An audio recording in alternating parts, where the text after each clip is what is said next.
Kamu satu aja. Duh, ya aku mau. Oke, assalamualaikum warahmatullahi wabarakatuh.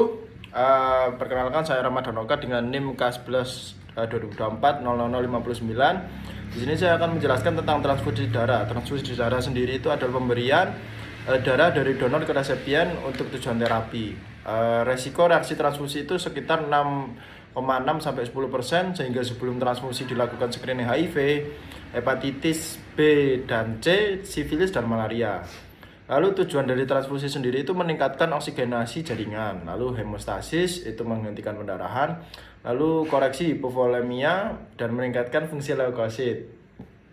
Jenis transfusi sendiri ada whole blood atau WB, itu darah lengkap berisi eritrosit, plasma, trombosit dan leukosit.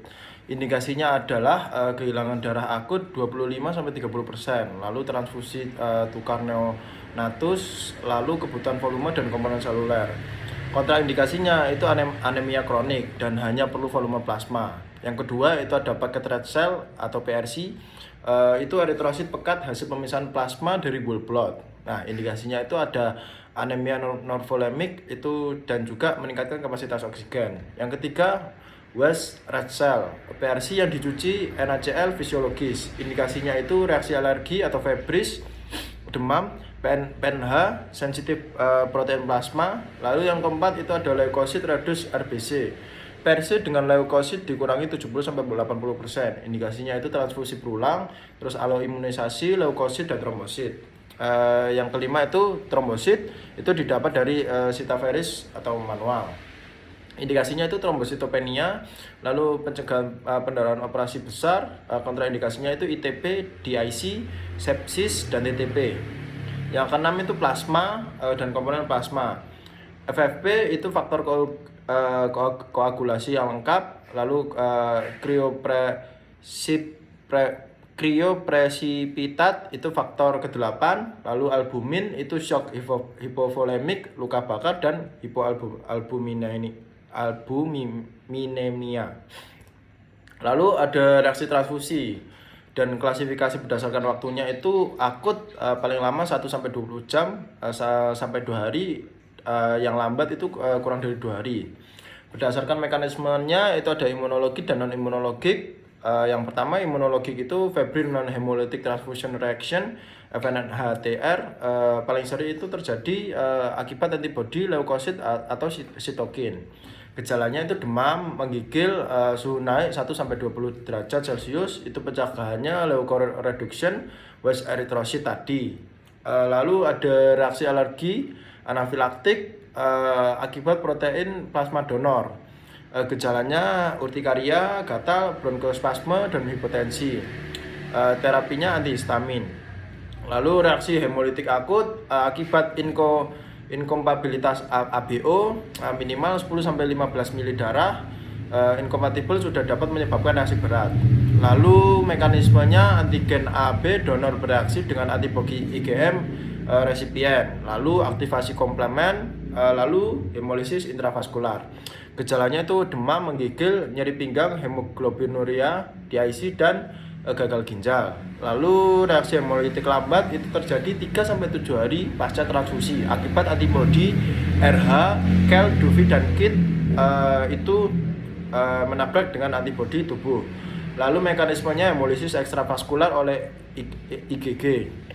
Lalu yang kelima itu TRALI, transfusion related acute lung injury, cedera paru akut akibat antibodi leukosit donor. Gejalanya itu ada edema paru non kardiogenik, itu sesak dan infiltrat bilateral paru. Yang keenam itu ada TAGVHD.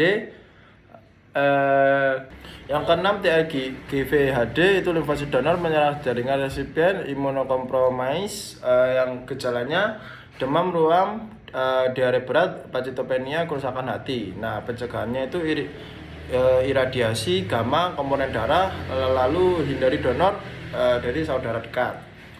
Reaksi non imunologiknya itu overload sirkulasi. Nah, akibat transfusi cepat atau banyak bisa terjadi gagal jantung dan edema paru.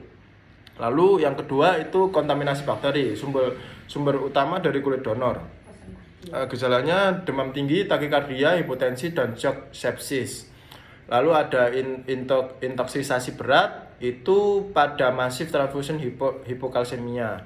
Gejalanya itu tremor, hipotensi, gangguan jantung.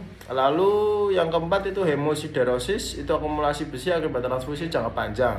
Gejalanya itu fatigue, aritmia, dan jaundice. Pemeriksaan laboratoriumnya itu pemeriksaannya ABO dan resus.